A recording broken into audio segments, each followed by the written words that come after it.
만물이 소생하는 귀한 봄날, 화창한 봄날, 이 아침에 예배에 나오신 여러분들을 주님의 이름으로 환영합니다. 우리 다 같이 일어나셔서 우리 주님께, 영광의 주님께 마음을 집중하고 우리의 전심을 드려 예배하기를 원한다고 조용히 묵도하시겠습니다.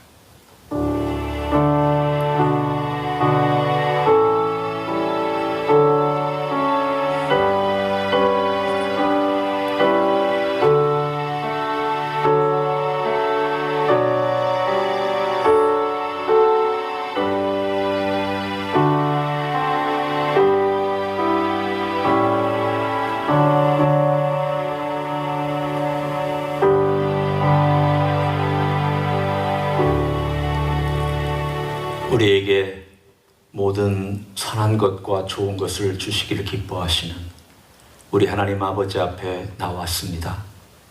우리에게 아들 예수 그리스도까지 주셨고 또 우리를 위하여 귀한 것들을 주시기를 아까워하지 아니하시는 우리 하나님 아버지께, 또 우리에게 모든 것을 주셨던 우리 주님께, 그리고 우리를 충만케 하시는 성령님께 이 예배를 온전히 올려드립니다. 받으시옵소서. 경배를 받으시고 찬양을 받으시고 우리의 기도를 받으시고 우리 주님께 예배드리는 이 교회를 주님의 거룩한 임재로 채워 주시옵소서. 예수님 이름으로 기도하옵나이다. 아멘. 찬송가 28장 찬송하시겠습니다.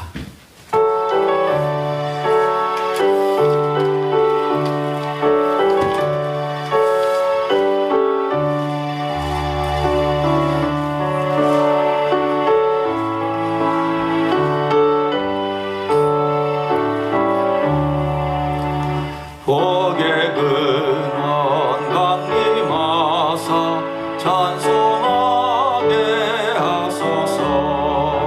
한량없이 자비하심 증명할 길 없도다. 천사들의 찬송가를 내게 가르치소서. 구속하신 그 사랑을 항상 찬송합니다. 주의 크신 도움받아 이때까지 왔으니 이와 같이 천국에도 이르기를 바라네. 하나님의 품을 떠나 죄에 빠진 우리는 예수 구원하시려고 보혈을 흘려주셨네. 주의 귀한 은혜 받고 일생 빚진 자 되네.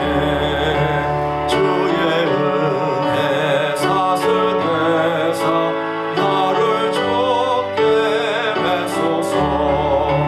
오랜 마음은 연약하여 범죄하기 쉬우니 하나님이 받으시고 천국인을 치소서. 아멘. 다 같이 앉으셔서 기도하는 시간을 갖습니다. 우리가 함께 중보기도하는 제목, 거기 네 분의 선교사님 있습니다. 김영희 선교사님, 김용서 선교사님, 선민숙 선교사님, 밀구 선교사님, 그리고 추가적으로 두 분, 이태정 선교사님과 쓸크웨이브 미션의 김진영 선교사님, 나라와 지역과 또 선교사님들과 사역과 귀한 하나님의 역사를 위하여 이 시간 다 같이 동성으로 기도하시겠습니다. 하나님 감사합니다. 오늘도 주님께 우리의 모든 열심과 정성을 다하여 기도합니다. 하나님 아버지, 아름다운 선교의 역사가 강력하게 주님의 나라가, 주님의 회개의 역사가, 교회가 세워지는 역사가 우리가 기도하는 영역들마다 강력하게 일어나기를 원합니다. 역시 그 예수만 우리 김영희 선교사님, 김용선 선교사님을 붙잡아 주시고 정기봉사가 지속되게 하시고 정기봉사가 완성되게 하시고 하나님의 놀라우신 예수마을 공동체의 생명이 풍성해지기를 소원합니다.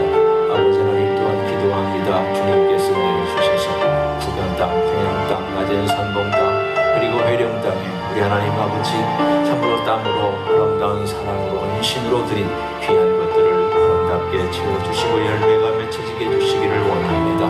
주님 베트남 땅의 도정 선교사를 기억하여 주시고 하나님 호치민시티의 젊은이들을 주께로 돌이키며 하나님 그들을 말씀으로 양육하고 일꾼으로 세워갈 수 있기를 소원합니다. 건강을 지켜주시기를 원합니다. 하나님 슬퍼의 배신의 김진영 선교사와 하나님 중동 지역 터키 지역을 향하여 그들이 하는 모든 교회 개척 사역과 기도 운동에 우리 하나님께서 기름 부어 주시옵소서. 놀라운 일들을 펼치시고 하나님 아버지의 선교 역사가 더 강력하며 주님의 놀라운 이름이 높아지며 우리 주님께서 큰 일을 행하시고 놀라운 일을 펼쳐가시기를 간절히 간구를 드립니다. 이를 이루시는 주님을 찬양하며 감사를 드립니다. 이 모든 기도의 제목을 사랑이 많으신 예수님의 이름으로 기도하옵나이다. 아멘. 다 같이 사도신경으로 이 시간 신앙을 고백하겠습니다.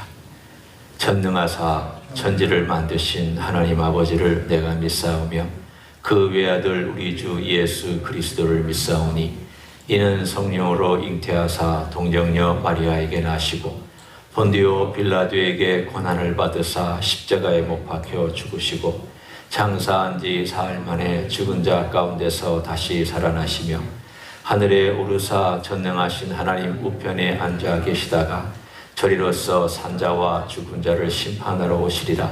성령을 믿사오며 거룩한 공예와 성도가 서로 교통하는 것과 죄를 사하여 주시는 것과 몸이 다시 사는 것과 영원히 사는 것을 믿사옵나이다. 아멘.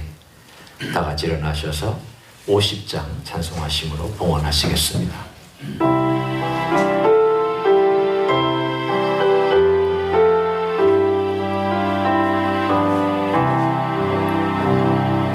내게 있는 모든 것을 아낌없이 드리네. 사랑하고 의지하며 주만 따라 살리라. 주께 드리네. 주께 드리네. 사랑하는 구주 앞에 모두 드리네. 우리 하나님 아버지께 예물을 드립니다. 우리의 정성과 또 우리의 사랑도 드립니다. 주님께서 일하시는 놀라운 일들이 주임지 히스교회를 통하여 이곳 LA 땅에 선교 지역에 그리고 주님의 생명이 없는 메마른 광야에 흘러가기를 소원합니다. 주님의 생명이 흘러가 놀라운 기적이 일어나게 하여 주옵소서. 주의 뜻을 이루시고 하늘에서 이미 이루어진 그 뜻이 이 땅에 이루어지는 놀라운 축복을 허락하여 주옵소서. 이 물질을 드리는 종들을 기억하시며 우리 하나님께서 말씀하신 대로 약속하신 대로 놀라운 것들로 자녀들 위해 가정들 위해 사업 위해 손대는 것 위해 축복으로 함께하여 주시옵소서. 예수님 이름으로 기도하옵나이다. 아멘.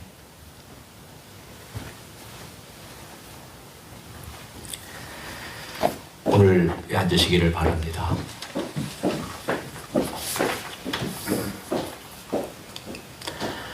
오늘 이렇게 예배에 나오신 여러분들을 주님의 이름으로 환영하고 축복합니다.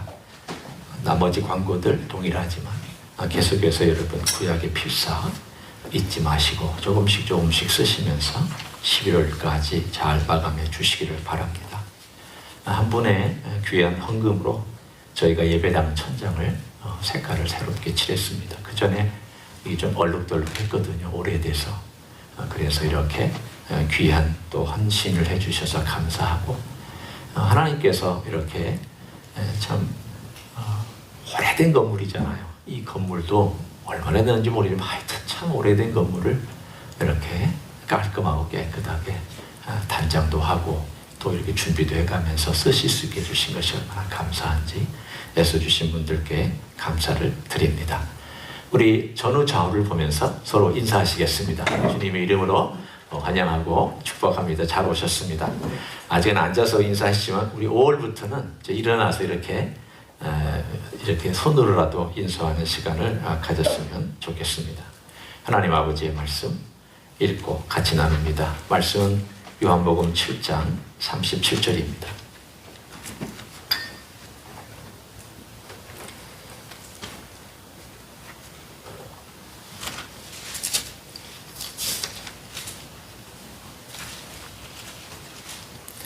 요한복음 7장 37절부터 44절까지의 말씀을 제가 읽고 말씀을 나누도록 하겠습니다. 명절 끝날 곧 큰 날에 예수께서 서서 외쳐 이르시되 누구든지 목마르거든 내게로 와서 마시라. 나를 믿는 자는 성경의 이름과 같이 그 배에서 생수의 강이 흘러나오리라 하시니 이는 그를 믿는 자들이 받을 성령을 가리켜 말씀하신 것이라. 예수께서 아직 영광을 받지 않으셨으므로 성령이 아직 그들에게 계시지 아니하시더라. 이 말씀을 들은 무리 중에서 어떤 사람은 이 사람이 참으로 그 선지자라 하며 어떤 사람은 그리스도라 하며 어떤 이들은 그리스도가 어찌 갈릴리에서 나오겠느냐. 성경에 이르기를 그리스도는 다윗의 씨로 곧 다윗이 살던 마을 베들레헴에서 나오리라 하지 아니하느냐 하며 예수로 말미암아 무리 중에서 쟁론이 되니 그 중에는 그를 잡고자 하는 자들도 있으나 손을 대는 자가 없었더라. 아멘. 주님께서 오늘 이 말씀을 하시고 이 사건이 일어난 때가 분명히 명절 끝날 그리고 곧 큰 날이라고 오늘 성경에 나와 있습니다. 이 명절은 7장 1절에 보면 거기에 쭉 나와 있는 2절에 명확하게 말하기를 유대인의 명절인 초막절이라고 나와 있습니다. 초막절은 어떤 절기인가? 우리 한국의 추석을 생각하시면 됩니다. 제 어렸을 때의 기억을 가만히 더듬어 보면 가장 풍성했던 절기이기도 하고 제일 많은 것들을 먹었던 절기이기도 합니다. 하여튼 과일도 많았고 뭔가 이렇게 참 많았던 그런 기억이 있습니다. 송편도 있죠. 또 거의 사과나 배나 감이나 이런 것들이 나오는 이 시즌하고 맞닿아 있는 것이 추석입니다. 그러니까 이 추석을 생각하시면 유대 사람들이 가을에 즐기는 혹은 하나님께 드리는 절기, 그게 바로 초막절입니다. 그 시즌이 10월 중순에서 말에 걸쳐서 있었기 때문에 우리나라의 추석하고도 거의 비슷한 시기였습니다.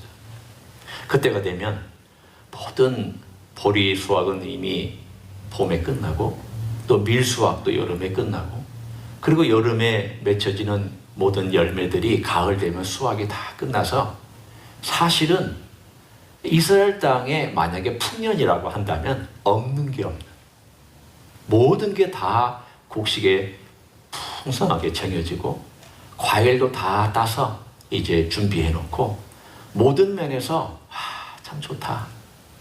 1년이 오늘만 같아라. 오늘만 같으면 얼마나 인생이 좋겠느냐 하는 바로 그때 하나님께서 이스라엘 백성을 불러내셨습니다.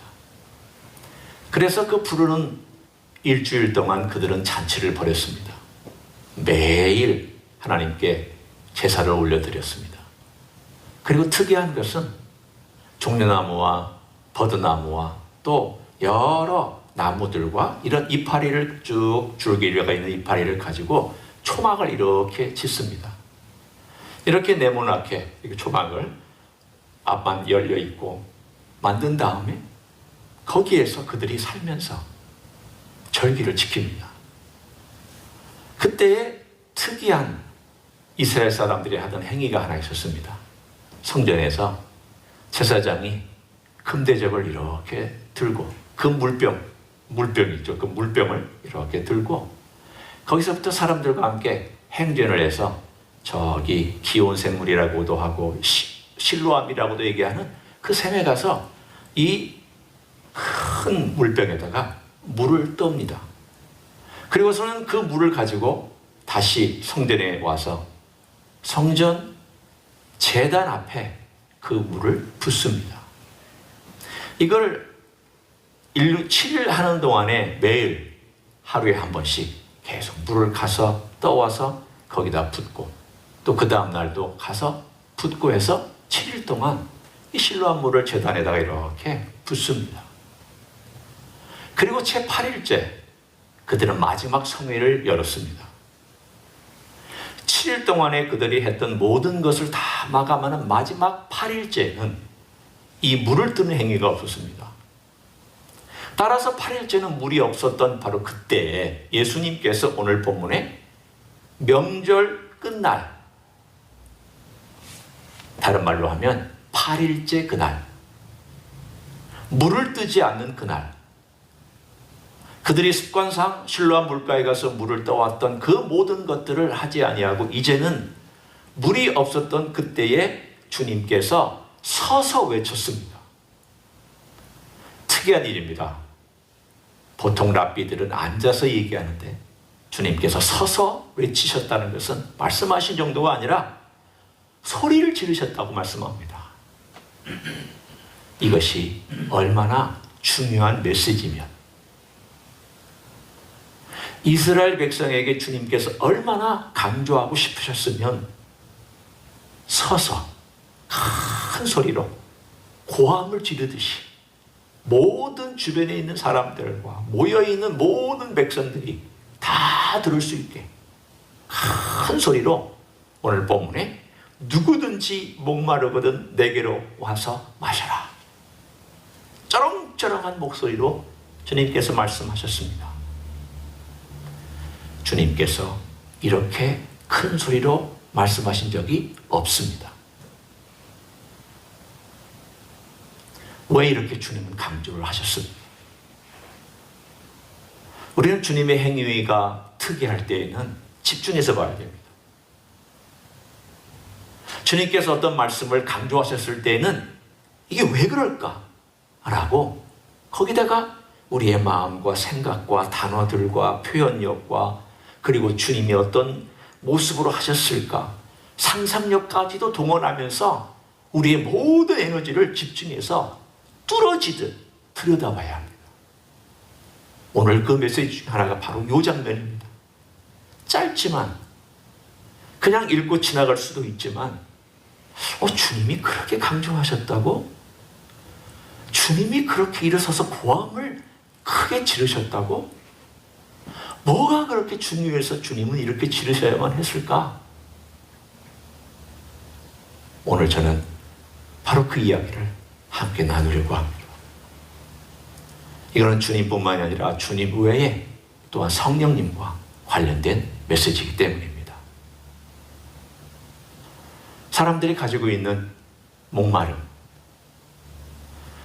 그들이 광야에서부터 쭉 지내왔던 40년을 기념하기 위해서 초막절을 짓고 광야에서 먹었던 물을 생각하면서 그들은 실로암 물가에 가서 물을 길러왔습니다. 그러면 우리는 그 원형을 한번 가볼 필요가 있지 않습니까? 그 원형이 어디에 있는가? 출애굽기 17장에 나옵니다. 거기에 이스라엘 백성이 원망합니다. 우리를 광야에 데리고 와서 죽이려고 그러느냐? 물도 없는 이곳에 와서 우리를 죽이려고 하느냐? 불평했습니다. 모세가 답답했습니다. 호렙산에 있을 때입니다. 그런데 하나님께서 큰 바위를 가리키면서 모세야, 내가 그 위에 서 있을 테니, 참 특이한 표현입니다. 여러분이 그걸 눈여겨보셨는지 모르시겠지만 내가 그 바위 위에 있을 테니 너는 그 바위를 치라. 그래서 모세가 지팡이를 가지고 바위를 쳤습니다. 그랬더니 그 바위가 갈라지면서 그 바위에서 물이 흘러나왔습니다. 그래서 물이 흘러나와서 백성들이 먹었습니다. 마셨습니다. 굉장히 특이한 사건이죠. 왜 하나님께서 그 바위 위에는 계신 거며 또 왜 치셨다고 하셨으며 그리고 그 친 그 사이에서 물이 흘러나와 그렇게 되었는가? 그런데 그 이야기를 우리는 아, 그래, 물이 그렇게 흘러나왔나 보다, 그것은 기적인가 보다 라고 우리는 그 정도만 생각했지만 신약에서는 그것을 명확하게 해석해 주었습니다. 우리는 이 한 구은 찾아볼 필요가 있기 때문에 같이 가서 보기를 원합니다. 고린도 전서 10장입니다. 고린도 전서 10장 4절의 말씀 제가 읽을 테니 여러분은 성경을 펴셔서 눈으로 따라와 보시기를 바랍니다. 고린도전서 10장 4절입니다. 제가 읽습니다. 다 같은 신령한 음료를 마셨으니 이는 그들을 따르는 신령한 반석으로부터 마셨음에 그 반석은 곧 누구시라? 그리스도시라. 너무 멋진 표현을, 너무 멋진 해석을 우리들에게 해주고 있습니다. 무슨 뜻입니까? 그때 그 바위에 서셨던 분이 그리스도라는 겁니다.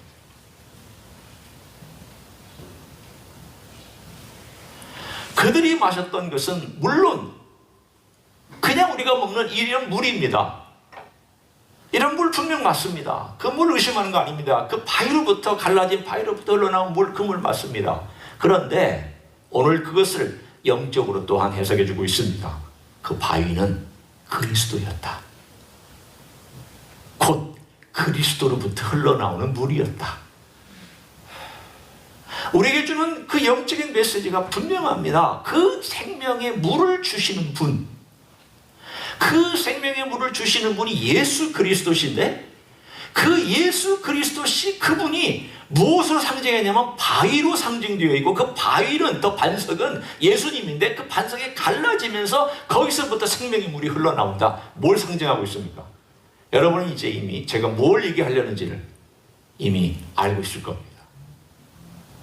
예수님께서 자신의 몸을 찢으셔서 그 생명을 우리들에게 흘려주신 것을 상징하고 있습니다. 예수님께서 자신의 몸을 깨트리지 아니하고는 우리에게 생명을 주실 수 없었습니다. 자신의 생명을 깨트려서 그 피가 흘러나와야, 그 피가 흘려져야 그 피가 우리에게 들어와서 우리 양심을 깨끗하게 하고 우리 영혼을 깨끗하게 해서 씻을 수 있기 때문이에요. 두 번째는 그분이 부활하심으로 그분의 생명이 우리 안에 들어와서 그 부활의 생명이 들어올 수 있으며, 세 번째, 그분이 승천하셔서 그 모든 일들을 이제 친히 행하실 수 있기 때문에 우리에게는 그 일이 현재 진행형이요 이루어지고 있는 일인 줄로 믿습니다. 오늘 그 일에 대하여 요한복음이 이렇게 말씀합니다. 한 장만 앞으로 가보시죠. 요한복음 6장 54절에 보면 이렇게 말씀합니다. 내 살을 먹고 내 피를 마시는 자는 영생을 가졌고 마지막 날에 내가 그를 다시 살리리니. 주님은 참 이해하지 못할 말씀을 사람들에게 했습니다. 그 당시에 이 말씀을 이해하는 사람이 없었습니다. 저게 무슨 뜻인고? 알쏭달쏭한 말만 하는구나.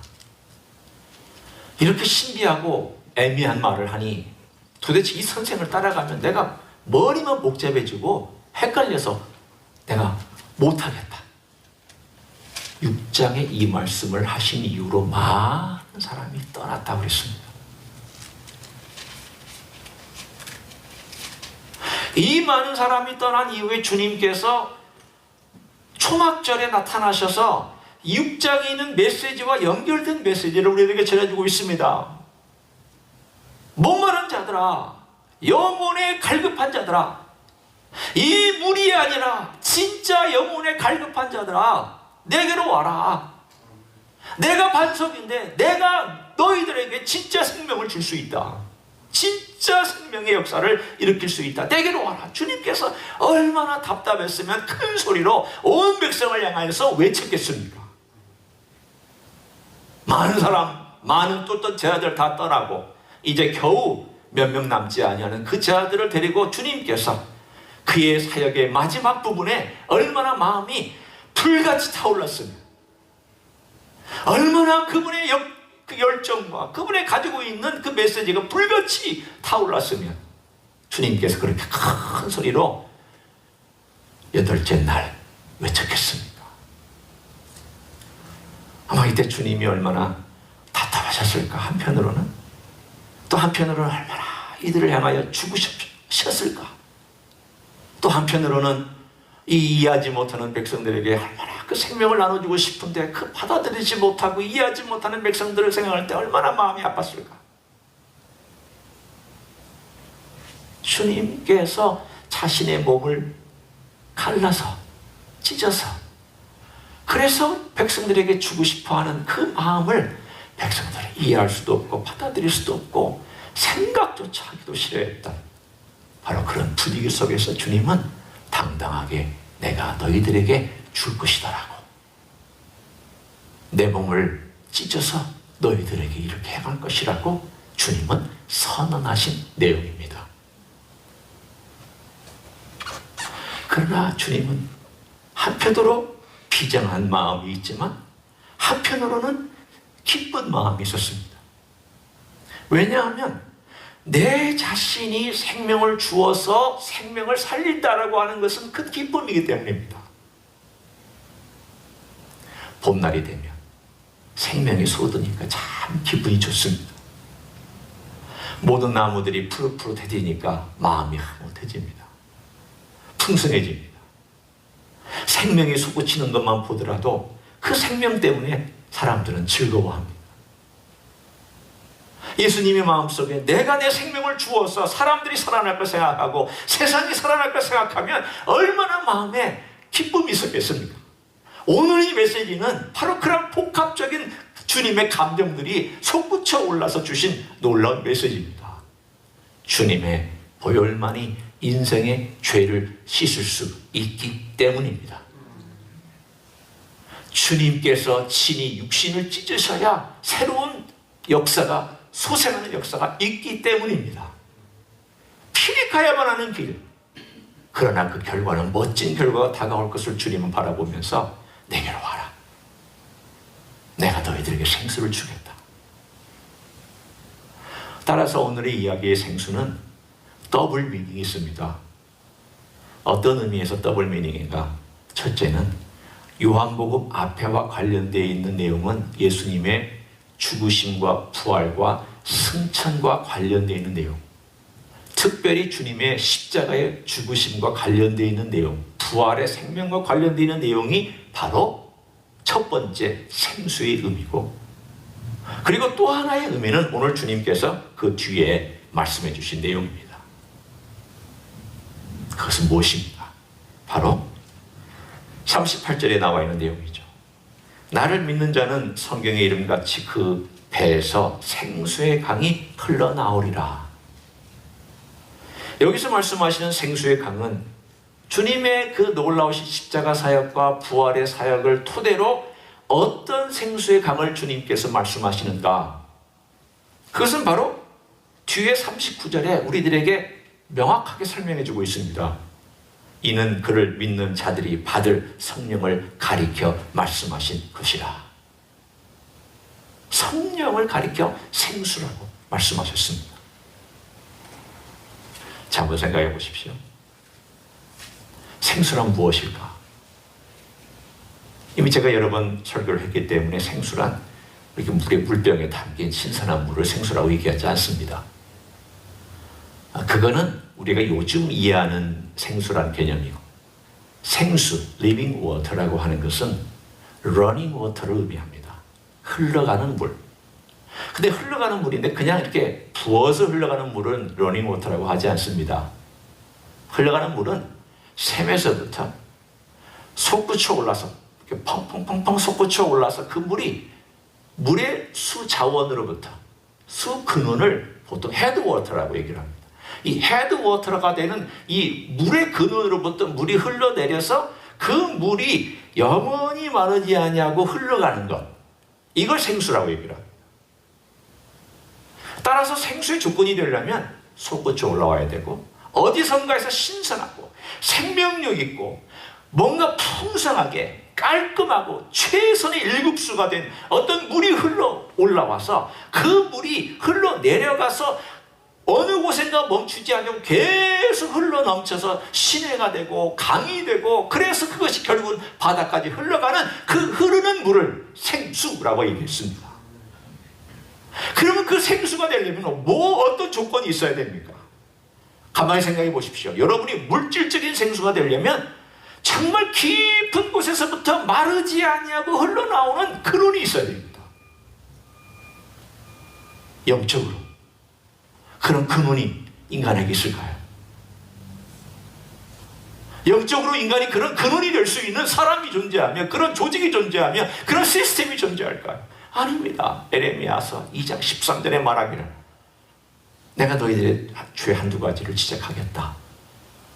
이스라엘아 유다야, 너희는 나를 버렸는데 근원이 되는 생수인 나를 버린 것이다. 그리고 나를 버린 것뿐만이 아니라 너희는 터진 웅덩이를 너희들 스스로 팠다. 그런데 그 웅덩이는 터진 웅덩이다. 결국은 우리가 생수는 좋아하면서 진짜 1급수는 우리가 찾아다니면서 왜 영혼으로는 1급수를 찾지 않느냐는 뜻입니다.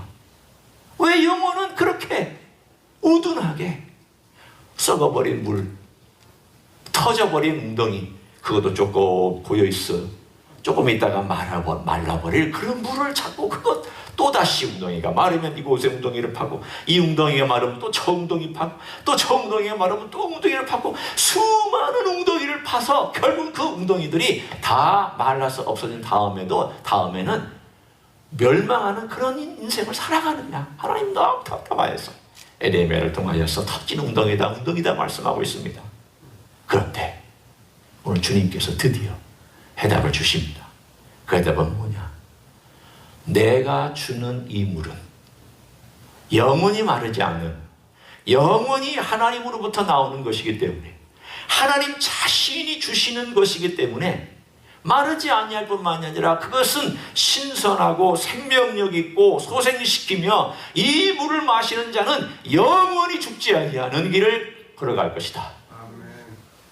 이 생수를 소개해 주시면서 그 분이 성령님이다. 첫 번째 소개한 내용을 소개해 주셨습니다. 내가 너희를 위하여 죽고 흘린 피가 너희 죄를 용서하고 내 부활의 생명이 너희들에게 주는 생명의 물이다. 그런데 내가 또한 너에게 주는 인격체이신 성령님께서 너희 안에 생명의 물이 되실 것이다. 왜냐하면 성령님은 내 십자가의 보혈을 적용시키신 분이며, 성령님은 내 부활의 생명을 너희들에게 불어넣어 주시는 분이다. 성령님은 예수님을 떠나서 활동하지 않습니다. 성령님은 하나님의 뜻을 벗어나 활동하시지 않습니다. 성령님은 예수님의 모든 것을 가지고 적용시키는 분입니다. 예수님의 보혈을 적용시켜 주시고, 예수님의 부활의 생명을 적용시켜 주시고, 그것을 우리가 처음 믿을 때 가지고 우리 안에 들어오시는 분입니다. 우리가 믿고 살아갈 때마다 그것을 적용시켜서 그렇게 살아갈 수 있도록 도와주시는 분이 성령님입니다. 그 성령님의 역사는 샘이 마르지 않는 것처럼 영원히 내 속에서부터 계속 역사합니다. 어떤 역사가 있느냐? 세 가지만 간단하게 말씀합니다. 소생시킵니다. 죽었던 생명 소생시킵니다. 두 번째는 채웁니다. 소생시킬 뿐만이 아니라 그 안에 풍성한 삶으로 채워주시는 것. 기쁨도 채워주시고 평안도 채워주시고 내 삶의 만족감도 채워주시고, 세상에 다 해봐도 만족감이 없는 인생을 성령님께서 예수 그리스도로 채워주시면 다 만족합니다. 시편 23편 1절이 그런 메시지죠. 여호와는 나의 목자시니 내게 부족함이 없으리로다. 왜냐하면 다른 거 안 채워줘도 괜찮아요. 다른 건 좀 빼앗겨도 괜찮아요. 내게 예수님으로 채워지고 성령께서 예수님으로 나를 채워주시면 그게 만족함이거든요. 세 번째는 변화의 역사가 있습니다.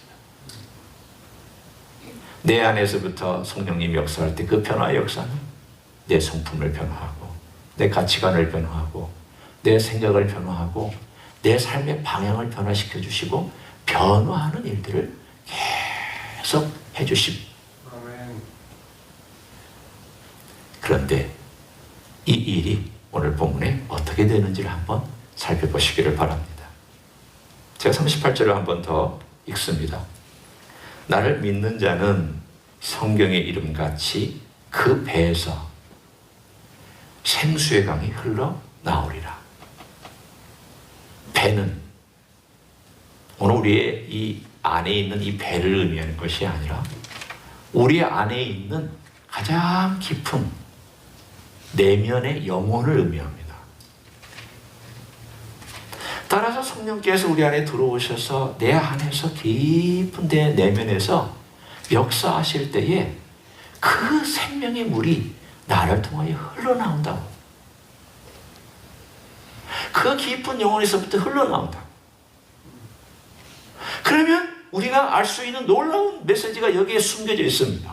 그것은 뭔가 하면 성령의 역사는 내 내면에서 그냥 머물러 있는 것이 아니라 그리고 내 안에 내면에서 갇혀져 있는 것이 아니라 성령의 물을 흘러가듯이 계속해서 그 근원으로부터 흘러가듯이 성령께서 내 안에 있으면 나는 근원이 되어서 그 안에서 흘러나오는 것들로 말미암아 놀라운 충족감을 얻는 동시에 그 근원에서부터 흘러나가서 결국 주변과 세상을 향하여 흘러나가는 놀라운 생명의 강이 된다는 뜻입니다.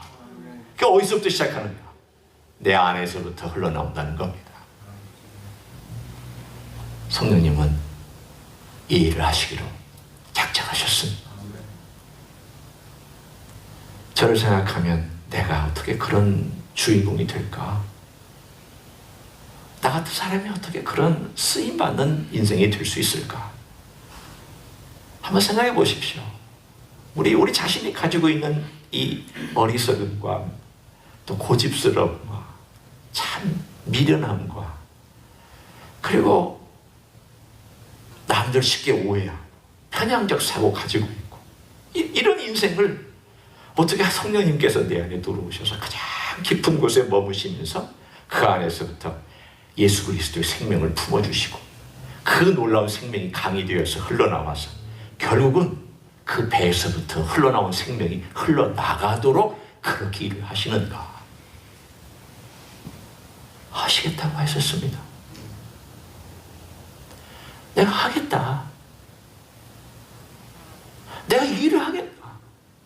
결국 그 일을 해서 제자들이 변화받은 거고 제자들이 그 성령의 역사하심으로 증인이 된 거고 그 일로 말미암아 바울 같은 사람이 하나님의 증인이 되어서 일을 한 것이고 그 일로 말미암아 지난 2000년의 기독교의 역사에 수많은 이름도 없고 빛도 없는 많은 사람들이 예수 그리스도를 위해서 기꺼이 희생하고 기꺼이 죽고 기꺼이 자기 자신을 들여서 하나님의 복음이 우리에게까지 왔고 이제 그 복음이 우리를 통하여 그 다음 세대로 그 다음 단계로 흘러가게 되어 있습니다. 성령님의 역사는 흘러갑니다. 그런데 그 역사는 자연스럽게 날아가는 사람을 통해서 흘러가게 되어 있기 때문에 우리가 오늘 한 가지 기도 제목을 갖습니다. 주님께서 우리에게 주신 이 성령님께서 내 안에서 힘있게 역사할 수 있도록 제가 주님께 순종하기 원합니다.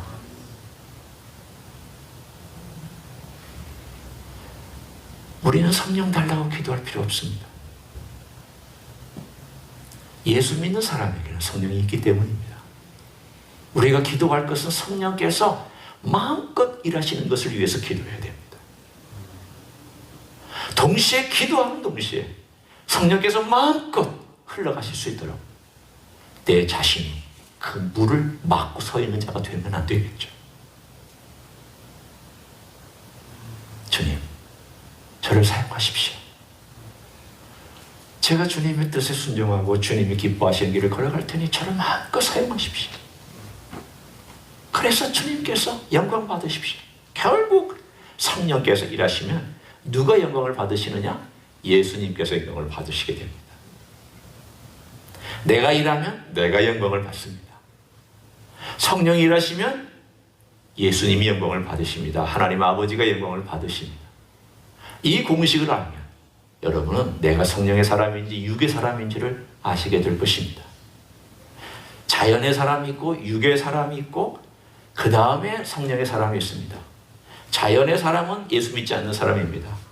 예수 믿어도 육의 사람이 있습니다. 영의 사람이 있습니다. 육의 사람은 성령에게 협조하지 않는 사람, 육의 사람입니다. 그러나 성령에게 협조하는 사람은 영의 사람입니다. 사도 바울은 이 영의 사람이 되라고 계속 촉구합니다. 우리의 삶의 과정도 영의 사람이 되는 것인 줄로 믿습니다. 그런 삶을 살아가시기를 예수님의 이름으로 간절히 축원합니다. 기도하겠습니다. 예수님, 우리에게 성령님을 주심을 감사합니다. 우리 안에 영원한 생명의 근원 되신 성령께서 들어오셔서 우리의 영혼의 호흡을 불러일으켜 주시고 예수님의 보혈을 적용시켜 주시고 예수님의 생명을 우리들에게 부어주시는 놀라운 사역을 하시니 감사합니다. 그뿐만이 아니라 우리를 통하여서 그 생명이 흘러가도록 만들어 주시고 그 생명이 강이 되고 큰 생명의 강이 되어 주변을 적시고 사람들에게 하나님의 생명을 가져오는 일을 하도록 우리를 만들어 주신 것 감사합니다. 그 일을 계속할 수 있도록 우리는 성령님의 사람이 되기를 원하며 영의 사람이 되기를 원합니다. 그런 삶을 살아갈 수 있도록 축복하여 주시옵소서. 이제는 우리 구주 예수 그리스도의 은혜와 하나님 아버지의 극진하신 사랑과 성령 하나님 교통하시고 역사하심 오늘도 영의 사람으로 살기를 소원하고 영의 사람으로 우리의 모든 가정과 일터와 삶 모든 영역에서 역사하시는 주님을 따라 살기를 소원하는 가정에 예배드리는 종들 위에와 이 자리에 참여한 종들 위에와 주임지 희수교회 위에와 이민교회들과 한국교회들과 선교사님들 위해 이제로부터 영원히 함께 하실지어다. 아멘.